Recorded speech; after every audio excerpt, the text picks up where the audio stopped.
David, how long have you been a vegan for? 11 years, but that's not nearly as much as my friend Jay Lee, who's behind the camera right now. How about vegetarian? How long have you been a vegetarian? Not even 12 years. I wasn't vegetarian for that long. What made you go vegan at first? I had inclinations before going vegan that I didn't want to eat meat. I just felt that way, kind of.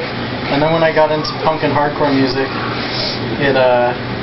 it showed me that it was possible to really be vegetarian and then later vegan, and like not feel totally like outcasted because of it. So it started sticking because of that. I mean, my initial reasons were fully because of animal rights reasons. I didn't think that it was right for humans to be using animals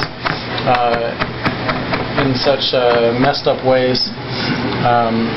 So it evolved from that to always be basically about animal rights, but also encompassing like earth liberation movements and also just health issues as well. But always for me, the basis of being vegan has to do with the way that animals are treated in factory farms, in laboratories, and all those different situations in which humans abuse animals for their own selfish reasons. People's gonna wonder where you get your protein for being a vegan. There's no issue with getting protein when you're vegan. You can get it from tofu easily. Why are you so close to my face? You can get it from tofu pretty easily, but other than soy, there's also pinto beans, black beans, like every kind of bean, chickpeas. There's protein in whole wheat. Like, there's really no issue with protein whatsoever being vegan. That whole thing is just like a myth that people come up with to make people think that they can't be vegetarian or vegan. But the truth is that there's nothing that you're not going to get in a vegetarian or vegan diet that you would be getting otherwise. Sometimes it takes a moment to figure out how to eat a healthy vegan diet when you first become vegan, and that's only because of the fact that since we're not raised vegan, we don't know how to eat vegan from the start. We don't know where to get protein from.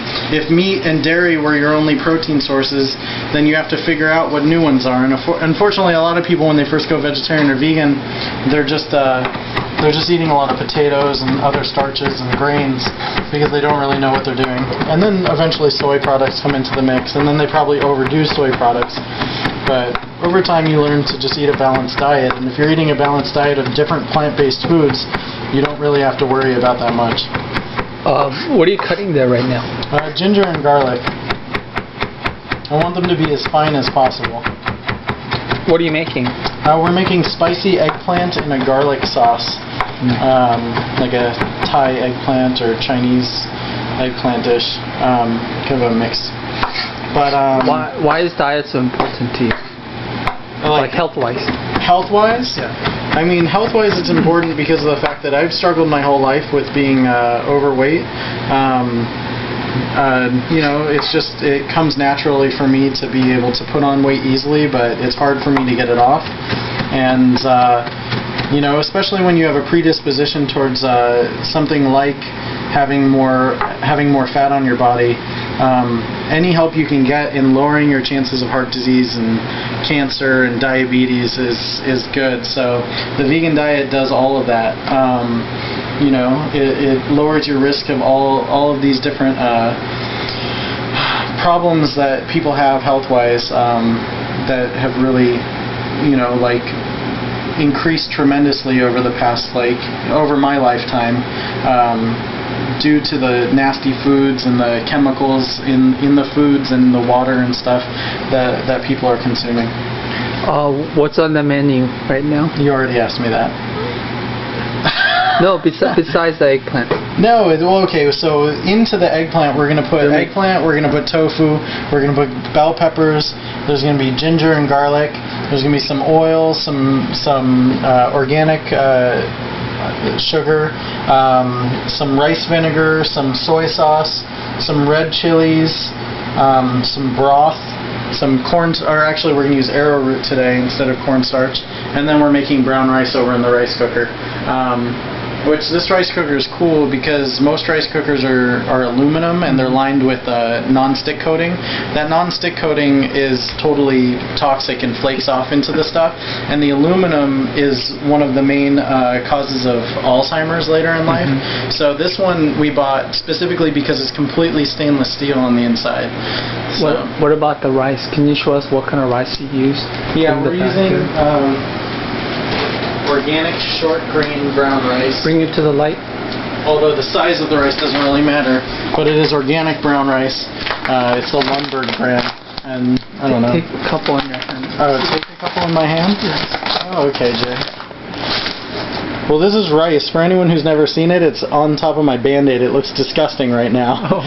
And, you know, if you haven't seen rice, there you go. Because most of the people that watch Jaylee's podcast have probably never ever seen rice in their life. So it's really important for me to be able to show them rice. So where do you get your grocery mostly from? The organic stuff? It depends. We got that at Whole Foods. Oh, that's sunny. We got that rice at Whole Foods, but we get a mixture. Most of our produce we started getting at the Hollywood Farmers Market now because we just moved back here, and that's the farmers market we started going to. And then we bought a lot of stuff at Whole Foods, but also Costco has a lot of organic stuff as well now. Oh, can you show me something you got from Costco that's organic?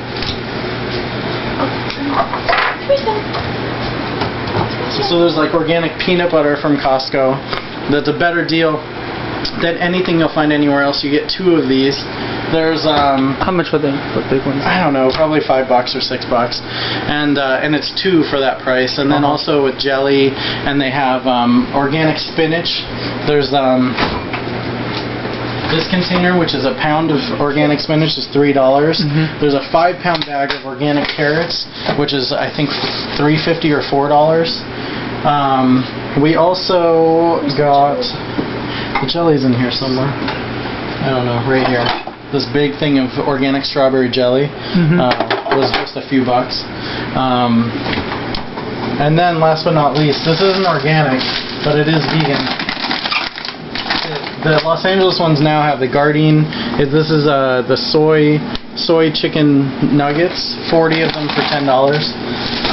But this is starting to sound like an advertisement for Costco. Why is organic food important to you? Well, organic food is important just because of the fact that not even for health reasons as the main reason, but because of the fact that we're poisoning the soil, we're poisoning the water using pesticides and insecticides and synthetic fertilizers and stuff, and it doesn't make sense that we should destroy the earth that we need to survive, by putting these chemicals into the earth.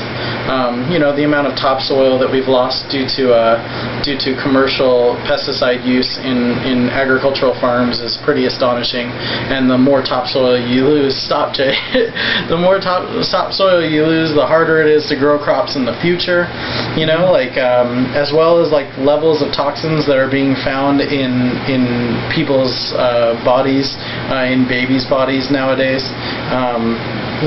When you start looking at all the really high rates of cancer and different diseases that have popped up, you can't help but think that there's definitely a trend that coincides with the rise of pesticides in food. So, and then from a health, and that's all. It's all the health issues are very much related, whether or not people realize it, to environmental issues as well, since our health is directly related to the environment that we live in. All right, thank you very much. Oh, no problem, Jay, from Resist and Exist.